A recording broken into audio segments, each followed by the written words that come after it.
Majelis Jemaat GPIB Bukit Zaitun Makassar mengucapkan selamat beribadah di hari Minggu ketiga sesudah Pentakosta. Kiranya ibadah ini berkenan bagi Tuhan dan kita diberkati olehnya. Pelayan firman dalam ibadah ini adalah Pendeta Suan Engka. Gereja bukanlah sekedar sebuah tembok-tembok buatan manusia belaka. Gereja lebih daripada itu. Gereja sesungguhnya ialah diri kita sendiri. Jiwa dan raga kita ialah tempat Kristus yang penuh kasih berdiam diri. Dengan demikian, hendaknya sebagai gereja, kita mampu memancarkan kasih Kristus dimanapun, kapanpun, dan kepada siapapun. Pancarkanlah senantiasa kehangatan cinta kasih Kristus kepada setiap ciptaan.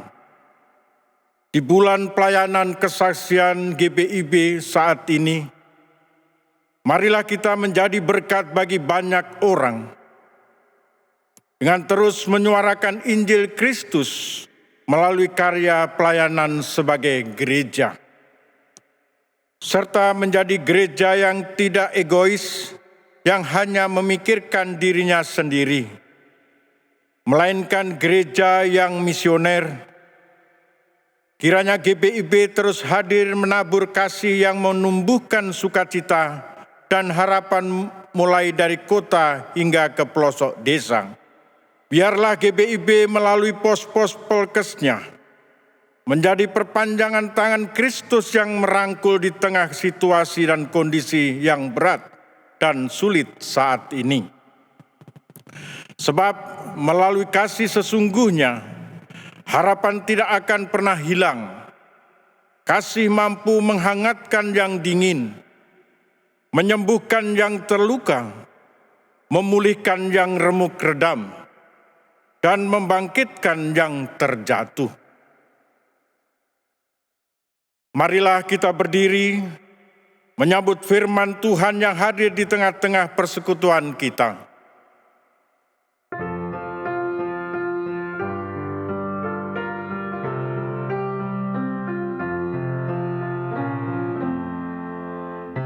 Pujilah jiwaku, puji Tuhan, selagi ada nafasmu.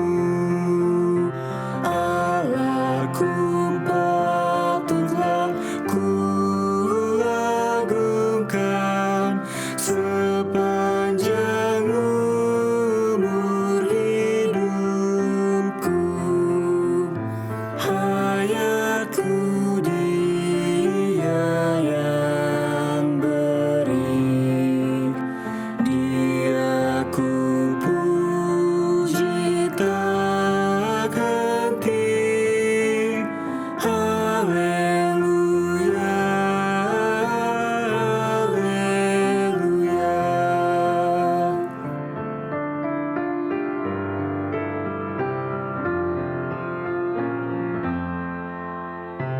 Orang benar diberinya kasih, pun orang rantau amanlah. Yatim dan janda tegak kembali, tapi penjahat kandaslah. Tuhanlah Raja yang bakal bagimu Sion selamanya.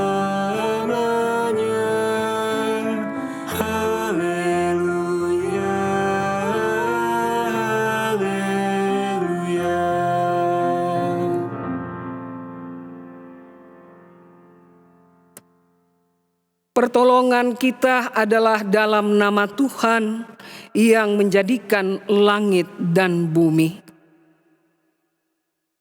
Nats pembimbing yang menuntun ibadah saat ini terambil dari Rut pasal 1 ayat 8b, menyatakan untuk kita semua, Tuhan kiranya menunjukkan kasih-Nya kepadamu seperti yang kamu tunjukkan kepada orang-orang yang telah mati itu dan kepadaku. Mari Bapak Ibu Saudara kita sambut salam. Kasih karunia dan damai sejahtera dari Allah Bapa kita dan dari Tuhan Yesus Kristus menyertai kamu. Amin.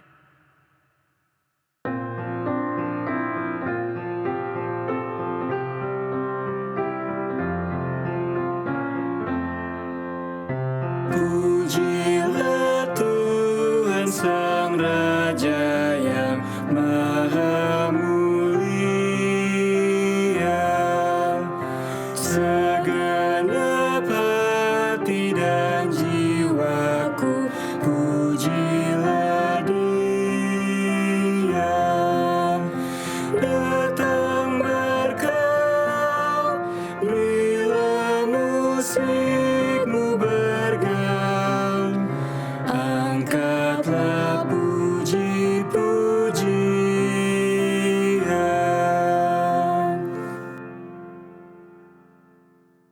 Jemaat, marilah mengaku akan dosa-dosa kita dengan perasaan yang sungguh-sungguh menyesal dan malu dan dengan penuh kerendahan hati. Mari berdoa. Ya Bapa yang Maha Kuasa, kami sadar selama ini kami telah berbuat jahat. Kami tidak mampu menjadi pengikut-Mu yang taat dan setia. Kami lebih suka hidup menjauh dari-Mu.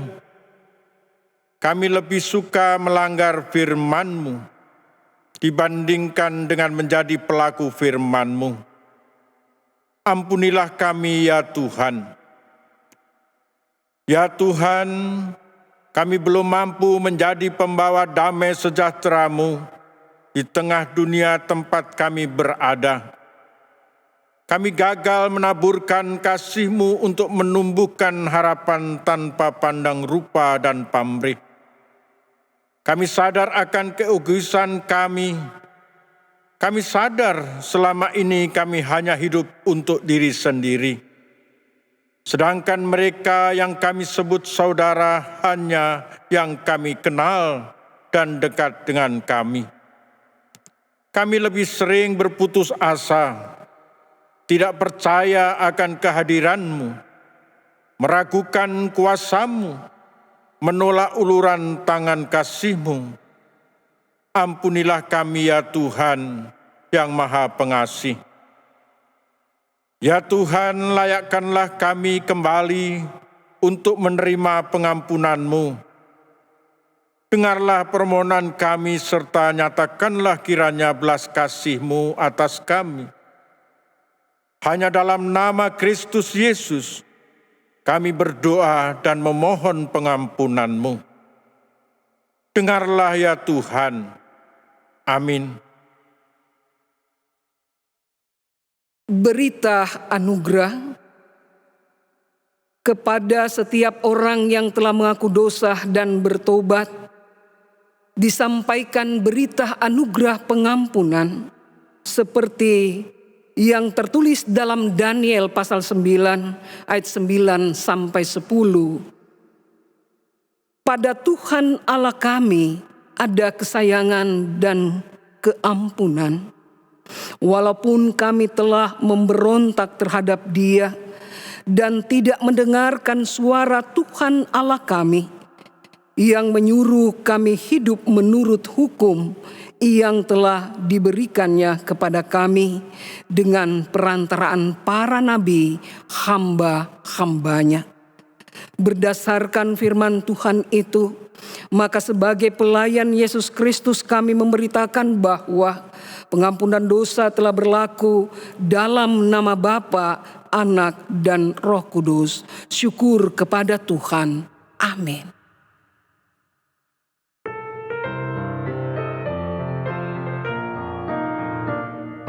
Maukah dosamu dihapus bersih, besar kuasa-Nya, darah Tuhan.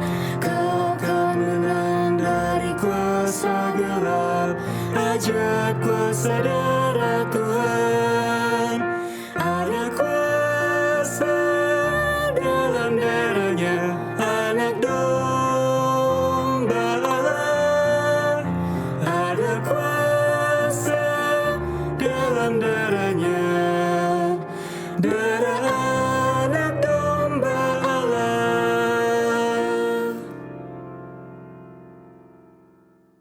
Mari kita berdiri untuk mendengarkan perintah hidup baru seperti yang tertulis dalam 1 Petrus 4 ayat 7 sampai 10 menyatakan demikian. Kesudahan segala sesuatu sudah dekat, karena itu kuasailah dirimu dan jadilah tenang, supaya kamu dapat berdoa. Tetapi yang terutama, kasihilah sungguh-sungguh seorang akan yang lain, sebab kasih menutupi banyak sekali dosa. Berilah tumpangan seorang akan yang lain dengan tidak bersungut-sungut. Layanilah seorang akan yang lain sesuai dengan karunia yang telah diperoleh tiap-tiap orang sebagai pengurus yang baik dari kasih karunia Allah. Roh Kudus menolong kita mewujudkan kemuliaan Allah dalam seluruh hidup dan kesaksian kita di dunia.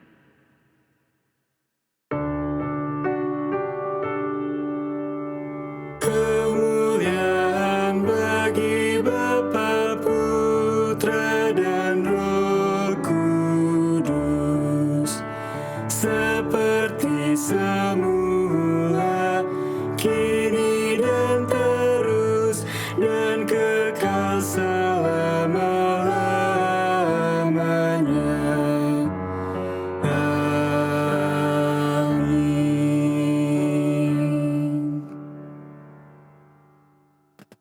Jemaat yang dikasihi dan diberkati Tuhan, kita akan menyambut kebenaran firman-Nya. Sebelumnya, mari kita berdoa. Ya Allah, di dalam Yesus Kristus, kami bersyukur atas penyertaan-Mu. Kami mau mendengar kebenaran firman-Mu. Kiranya Roh Kudus memimpin kami mendalami kekayaan firman Tuhan. Ampunilah dosa kami. Sambutlah seru doa kami. Dalam nama Yesus kami berserah. Amin. Marilah kita berdiri untuk mendengarkan pembacaan Alkitab. Dari kitab Rut, pasal pertama, ayat pertama hingga 14, yang menyatakan, pada zaman para hakim memerintah, ada kelaparan di tanah Israel. Lalu pergilah seorang dari Betlehem Yehuda, beserta istrinya dan kedua anaknya laki-laki ke daerah Moab, untuk menetap di sana sebagai orang asing. Nama orang itu ialah Elimelek, nama istrinya Naomi, dan nama kedua anaknya Mahlon dan Kilion. Semuanya orang-orang Efrata dari Betlehem Yehuda. Dan setelah sampai ke daerah Moab, diamlah mereka di sana. Kemudian matilah Elimelek, suami Naomi, sehingga perempuan itu tertinggal dengan kedua anaknya. Keduanya mengambil perempuan Moab, yang pertama bernama Orpa, yang kedua bernama Rut, dan mereka diam di situ kira-kira 10 tahun lamanya. Lalu matilah juga keduanya, yakni Mahlon dan Kilion, sehingga perempuan itu kehilangan kedua anaknya dan suaminya. Kemudian berkemaslah ia dengan kedua menantunya, dan ia pulang dari daerah Moab. Sebab di daerah Moab, ia mendengar bahwa Tuhan telah memperhatikan umatnya dan memberikan makanan kepada mereka. Maka berangkatlah ia dari tempat tinggalnya itu bersama-sama dengan kedua menantunya. Ketika mereka sedang di jalan untuk pulang ke tanah Yehuda, berkatalah Naomi kepada kedua menantunya itu, "Pergilah, pulanglah masing-masing ke rumah ibunya. Tuhan kiranya menunjukkan kasih-Nya kepadamu, seperti yang kamu tunjukkan kepada orang-orang yang telah mati itu dan kepadaku. Kiranya atas karunia Tuhan kamu mendapat tempat perlindungan masing-masing di rumah suaminya." Lalu diciumnyalah mereka, tetapi mereka menangis dengan suara keras dan berkata kepadanya, "Tidak, kami ikut dengan engkau pulang kepada bangsamu." Tetapi Naomi berkata, "Pulanglah anak-anakku. Mengapakah kamu turut dengan aku? Bukankah tidak akan ada lagi anak laki-laki yang kulahirkan untuk dijadikan suamimu nanti? Pulanglah anak-anakku. Pergilah, sebab sudah terlalu tua aku untuk bersuami. Seandainya pikirku ada harapan bagiku, dan sekalipun malam ini aku bersuami, bahkan sekalipun aku masih melahirkan anak laki-laki, masakan kamu menanti sampai mereka dewasa? Masakan karena itu kamu harus menahan diri dan tidak bersuami? Janganlah kiranya demikian, anak-anakku. Bukankah jauh lebih pahit yang aku alami daripada kamu? Sebab tangan Tuhan teracung terhadap aku." Menangis pula mereka dengan suara keras. Lalu Orpa mencium mertuanya itu minta diri, tetapi Rut tetap berpaut padanya. Demikian pembacaan Alkitab. Terpujilah Kristus. Haleluya.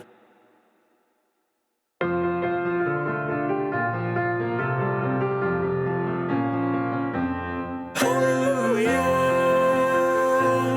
haleluya, pujilah Tuhanmu selamanya. Haleluya, nyanyi dan soraklah, agungkan namanya. Pujilah Tuhanmu selamanya. Haleluya. Bapak, Ibu, Saudara, di dalam Sabda Gunadarma Krida edisi 69 bulan Juni-Juli 2020, Pendeta Samuel Theophilus Kaihatu memberi pesan dalam khotbahnya. Ia mengatakan demikian: gereja harus memiliki landasan iman yang kokoh dalam menghadapi masa depan di era apapun, dalam situasi sulit sekalipun. Dengan kata lain, bahwa gereja harus meyakini sungguh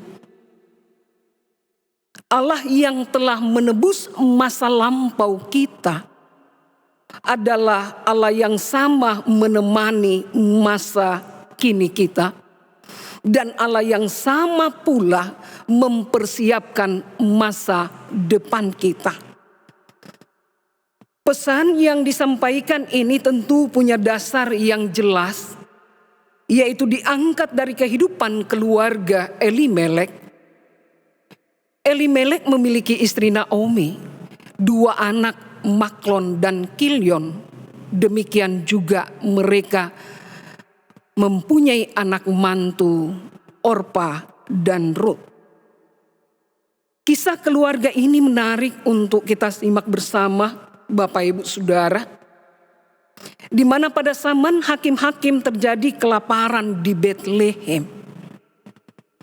Situasi ini mendorong keluarga Elimelek pergi ke Moab. Moab dan Israel adalah musuh bebuyutan. Pertanyaannya Bapak Ibu Saudara, mengapa mereka bermusuhan?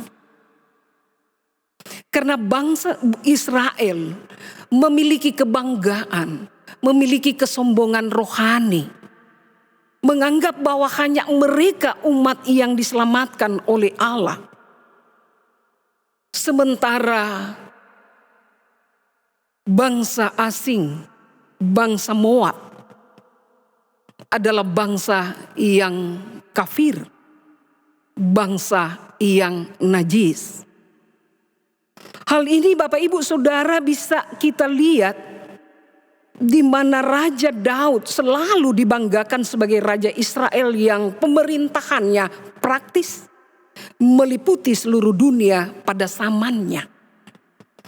Dan umat Israel juga memelihara tradisi kemurnian yang sejak Abraham dengan silsilah yang bersih, garis keturunan tidak pernah dikotori oleh bangsa lain. Contohnya, tidak boleh ada perkawinan campuran antara Israel dan bangsa asing.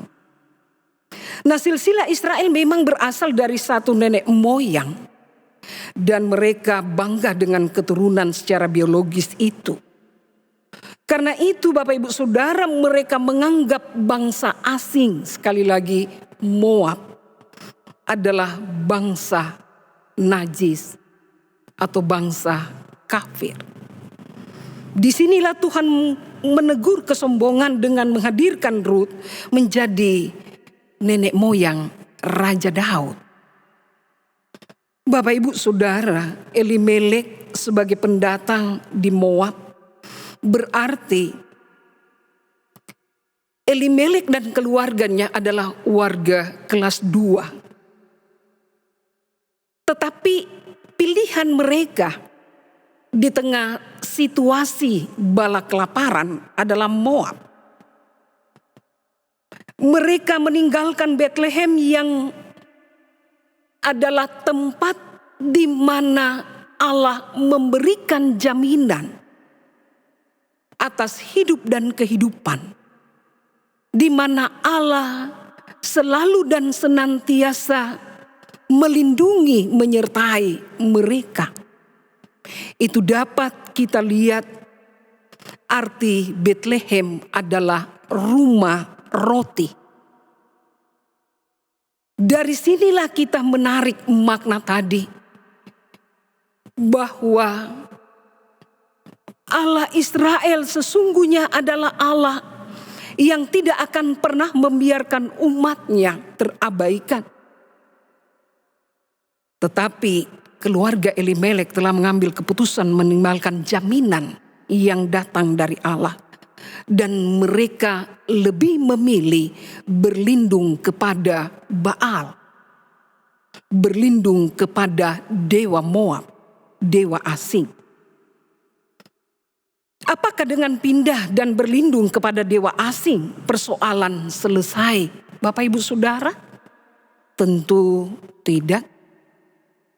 Anak-anak Elimelek menikahi bangsa asing. Maklon menikahi Orpa, Kilion menikahi Rut.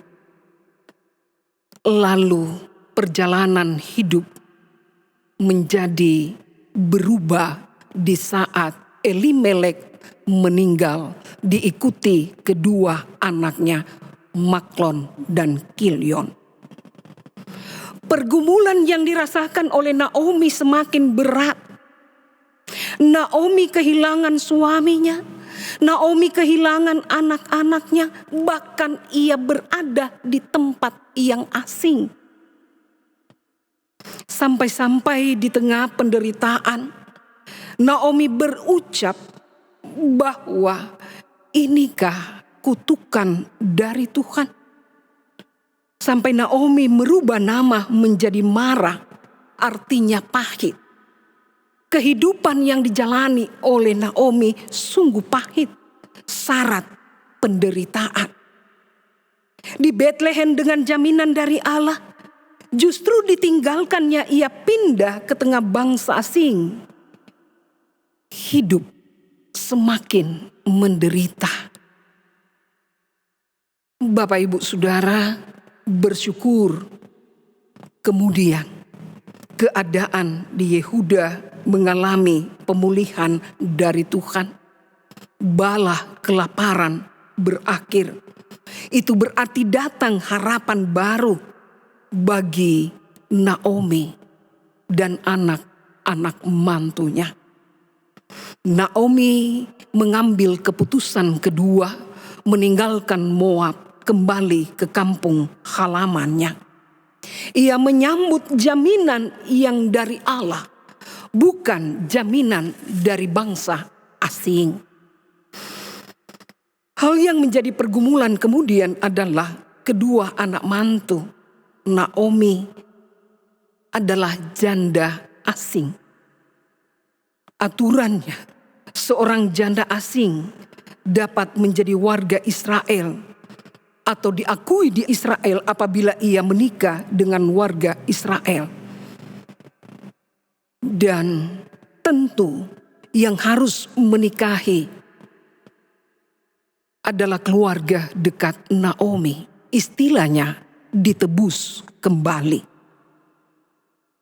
Alasan inilah Naomi menawarkan kepada kedua anak mantunya agar mereka tidak perlu ikut ke Bethlehem. Mereka kembali ke tengah bangsanya, mereka kembali ke tengah keluarganya. Orpah mengambil keputusan kembali ke tengah keluarga, ke tengah bangsanya, tetapi Rut tidak. Rut sangat paham penderitaan ibu mertuanya. Ia berada dalam situasi sulit dan tentu butuh topangan. Rut bisa jadi tidak cerdas secara intelektual. Bahkan ia masih dalam proses belajar cerdas secara spiritualitas. Karena ia adalah seorang asing yang sementara belajar untuk memahami kehidupan dari sisi iman. Tetapi Bapak Ibu Saudara, yang pasti bahwa Rut sangat cerdas emosinya. Ia memiliki hati nurani yang murni, mengasihi tulus, mengasihi dengan sepenuh hati, sepenuh jiwa. Ia tidak punya kesempatan menyakiti hati ibu mertuanya. Karakter Rut ini kita bisa sejajarkan dengan pandangan Profesor Bertens. Ia mengatakan bahwa kedalaman termurni dari jiwa manusia adalah hati nuraninya. Dan manusia setiap hari berhadapan dengan hati nurani. Ketika harus mengambil keputusan, ketika harus mengambil pilihan yang tepat, benar, dan bermanfaat, serta menjadi berkat bagi banyak orang.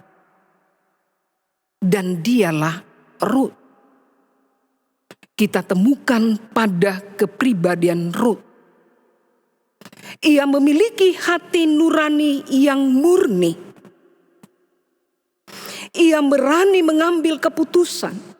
Ia berani mengambil pilihan yang tepat, benar, bermanfaat, bahkan menjadi berkat bagi keluarga, bahkan secara universal bagi kehidupan umat Allah. Keberanian atas pilihan keputusan Rut ini menjadi kredo pengakuan yang bisa kita temukan dalam pasal 1 ayat 16. Dikatakan Allahmu adalah Allahku, bangsamu adalah bangsaku. Kredo pengakuan sederhana Rut ini Bapak Ibu Saudara, justru menjadi penentu sejarah keselamatan Allah bagi dunia. Karena Rut adalah nenek moyang Raja Daud. Jika kita memperhatikan, Rut Boas melahirkan Obed. Obed melahirkan Isai. Isai melahirkan Daud. Garis silsilah keturunan Rut berbangsa asing. Justru dari garis keturunan itulah lahir juru selamat dunia. Dialah Yesus Kristus yang sudah menebus dosa kesalahan kita, yang sudah menyelamatkan kita, yang sudah memberi jaminan atas hidup dan masa depan kita. Karena itu Bapak Ibu Saudara, kitab Rut menjadi bagian salah satu dalam kitab-kitab di Alkitab yang dikanonkan, yang diakui, yang diterima. Karena melalui kitab ini, Bapak Ibu Saudara, kita boleh belajar bagaimana Allah selalu mau bekerja bersama umatnya. Allah selalu mau terlibat di dalam rencana-rencana yang dilakukan oleh umatnya. Allah tidak pernah mengabaikan perjalanan hidup anak-anak yang dikasihi dan diberkati. Dari kebenaran firman Tuhan ini, kita boleh menerima pesan. Di mata Tuhan kita adalah makhluk mulia, dikasihi tetapi terbatas sebagai ciptaan. Oleh karena itu tidak ada hal yang perlu disombongkan. Tidak ada hal yang perlu dibanggakan dari kita manusia. Bapak Ibu Saudara, apa yang dibanggakan oleh manusia yang terbatas? Oleh manusia yang berdosa? Etniskah itu? Sukukah itu? Bangsakah itu? Agamakah itu? Gerejakah itu? Hartakah itu? Usahakah itu? Kepintarankah? Kemolekankah? Jabatankah? Atau lain-lain? Semua itu fana di dunia ini. Oleh karena itu patut kita bersyukur masih diberi kesempatan untuk bertanggung jawab atas hidup dan bisa menikmati atau merayakan hari-hari ini dengan penuh sukacita di dalam penyertaan Tuhan. Bapak Ibu Saudara, ingatlah bahwa sebelum manusia ada di dunia ini, Tuhan sudah memfasilitasinya. Tuhan sudah memanage dunia ini dengan baik. Itulah ada hari-hari penciptaan dalam kitab Kejadian. Kita diberi tanggung jawab mengelola. Kita diberi tanggung jawab memelihara apa yang dipercayakan. Oleh karena itu, apa yang dapat kita banggakan, sombongkan?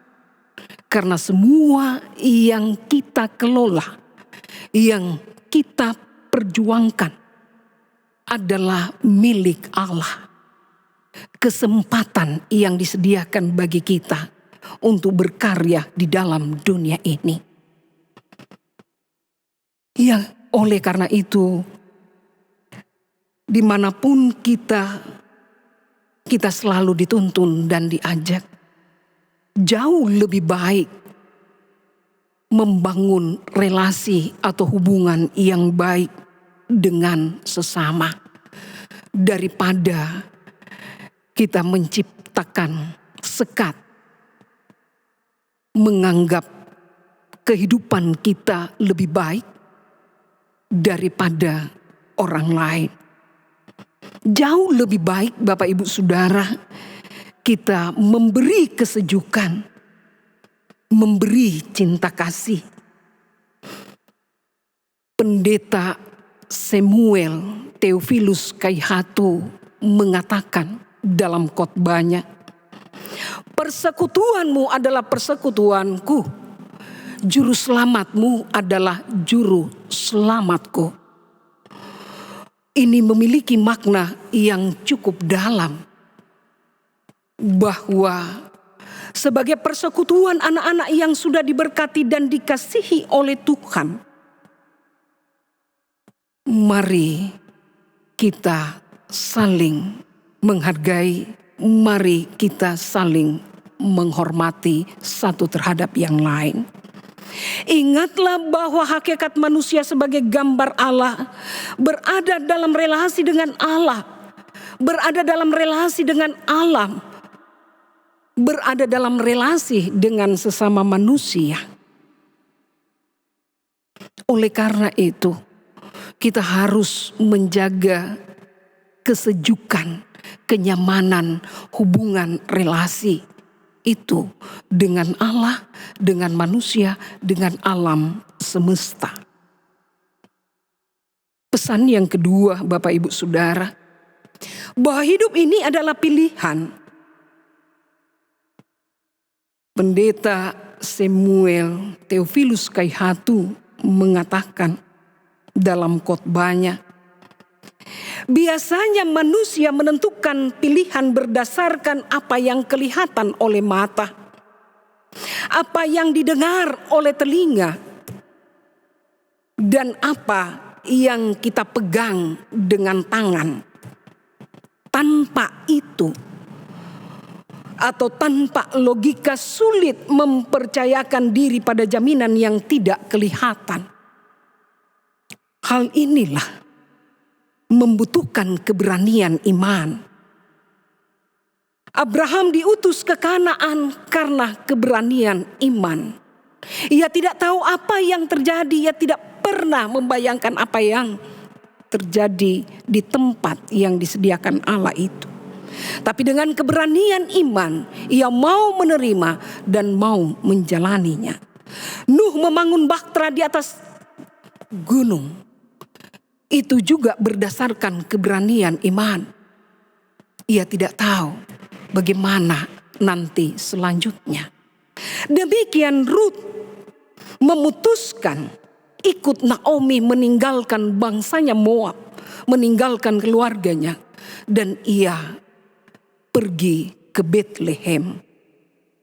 Itu karena keberanian iman. Oleh karena itu Bapak Ibu Saudara, di dalam Ibrani 11 ayat 1 dikatakan iman adalah dasar dari segala sesuatu yang kita harapkan dan bukti dari segala sesuatu yang tidak kita lihat. Berdasarkan semua ini, baik itu pengalaman kehidupan tokoh-tokoh Alkitab yang punya keberanian iman, bahkan pemberitaan firman dalam Ibrani 1 ayat 11.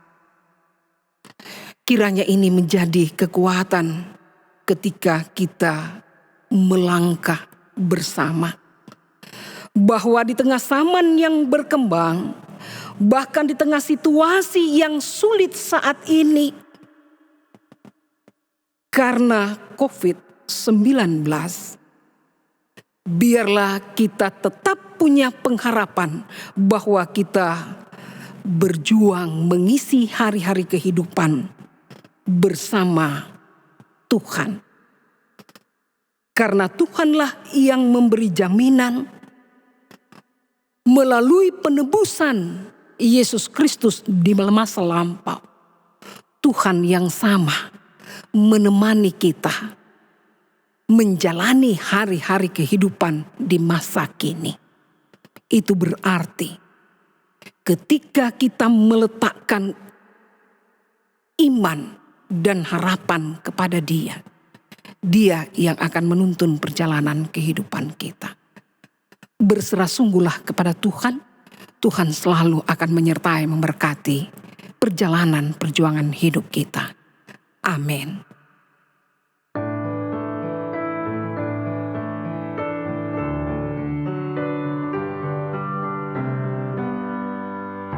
Karena kasih-Nya padaku, Yesus datang ke dunia.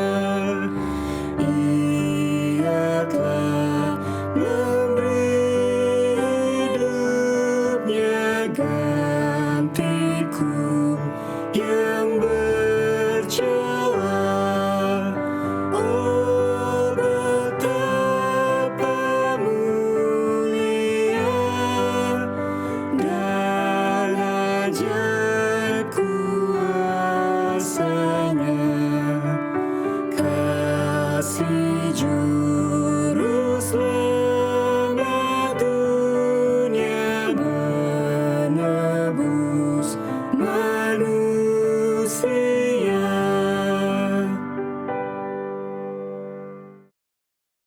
Jemaat diundang berdiri. Mari dalam kebersamaan persekutuan gereja Tuhan di segala abad dan tempat, kita mengikrarkan pengakuan iman rasuli.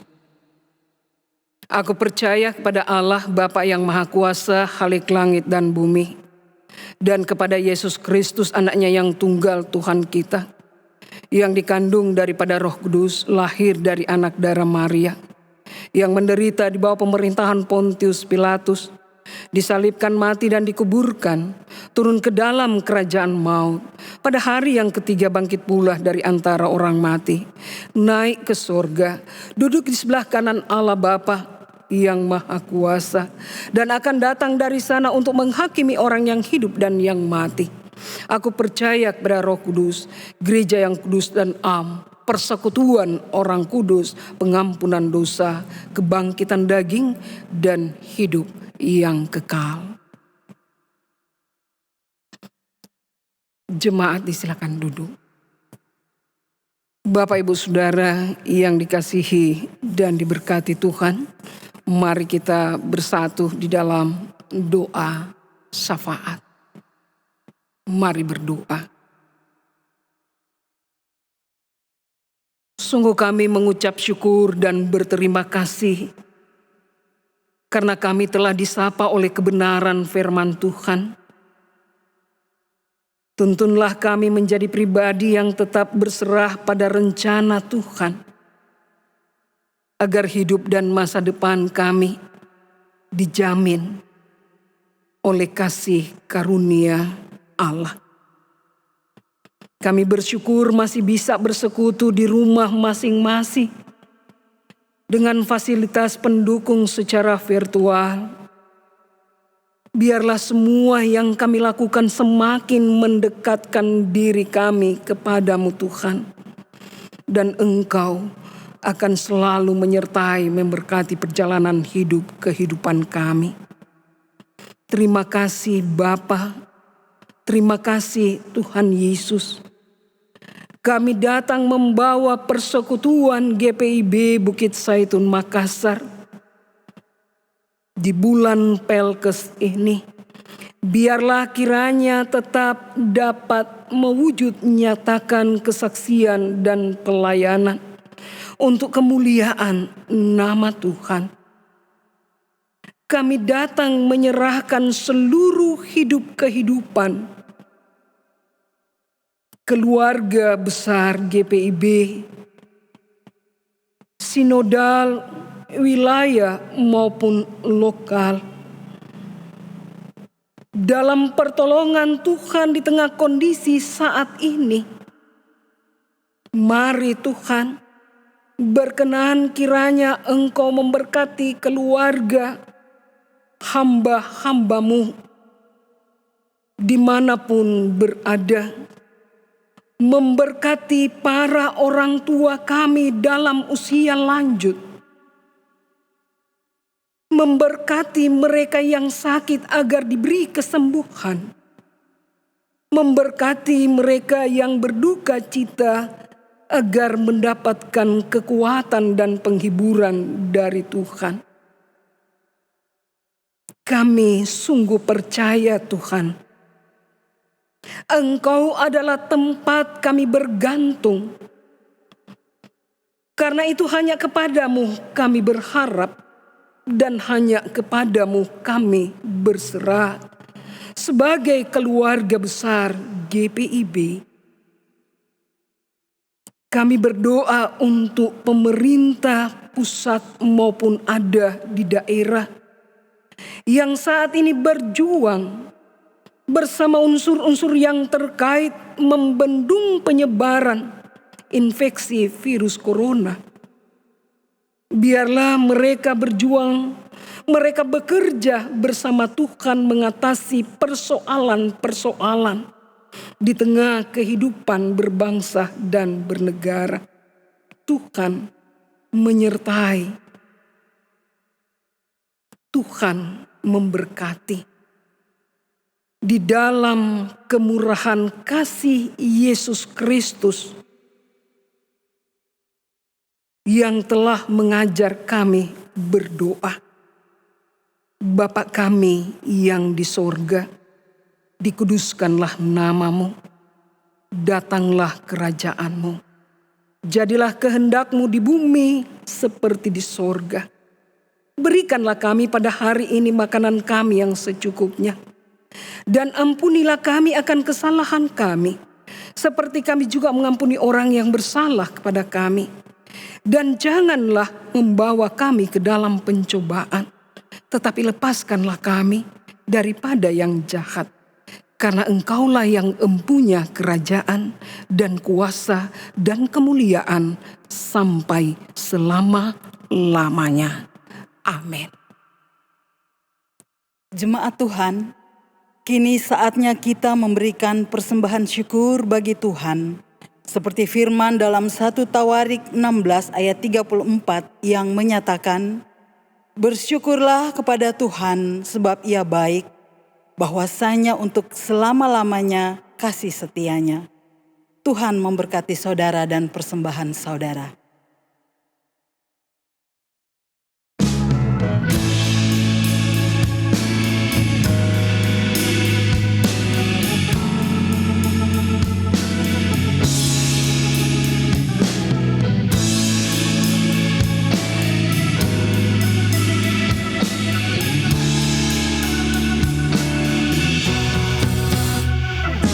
Bersyukur padamu Tuhan atas karunia dan kasih-Mu.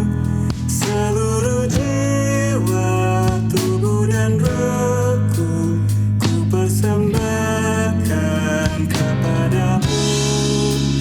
Ku bahagia, ku sukacita, mengucap syukur selamanya.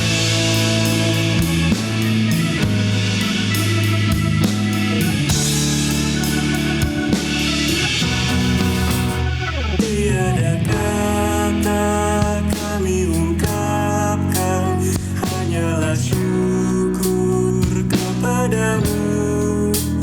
Kaulah yang layak kami tinggikan, karena besarlah kuasa-Mu. Terimalah Tuhan ungkapan syukur yang kami bawa kepadamu.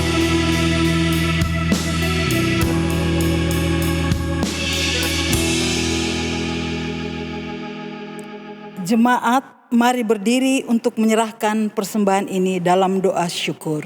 Kita berdoa. Ya Tuhan, terimalah persembahan kami yang tak sebanding dengan berkat yang Engkau berikan pada kami. Sebab siapakah kami ini sehingga mampu memberikan persembahan seperti ini? Jikalau bukan dari-Mu juga persembahan yang kami berikan ini. Jadikanlah persembahan kami ini sebagai berkat untuk menyatakan kasih-Mu bagi sesama dan bagi pembangunan tubuh Kristus. Hanya dalam nama-Mu Yesus kami berdoa. Amin. Jemaat tetap berdiri. Jemaat yang dikasihi dan diberkati oleh Tuhan, pulanglah dengan membawa damai sejahtera dari firman Tuhan yang telah kamu dengar. Bagikanlah sukacita beriman kepada semua orang dan lakukanlah firman Tuhan.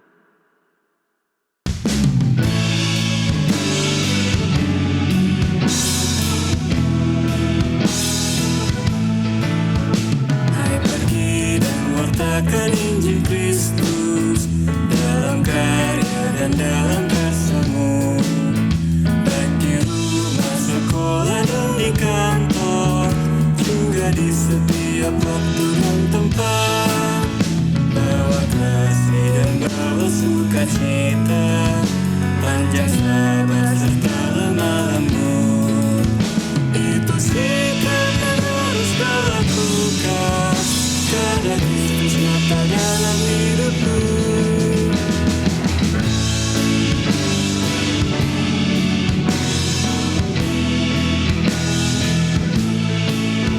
Hai pergi dan wartakan Injil Kristus dalam kata dan perbuatanmu, juga dalam segala tindakanmu.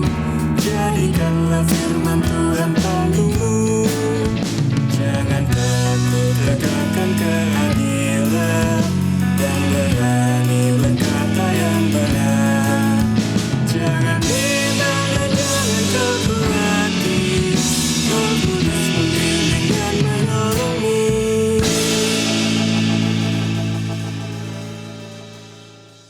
Mari arahkanlah hati dan pikiranmu kepada Tuhan, serta terimalah berkat-Nya.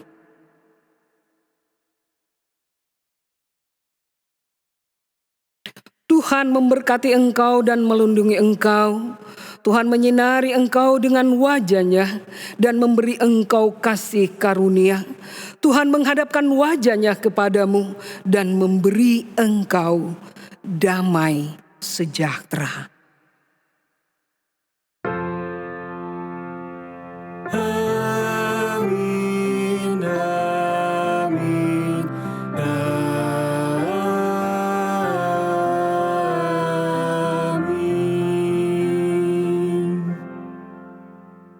Terima kasih Bapak Ibu Saudara yang telah mengikuti ibadah saat ini. Tuhan memberkati kita semua.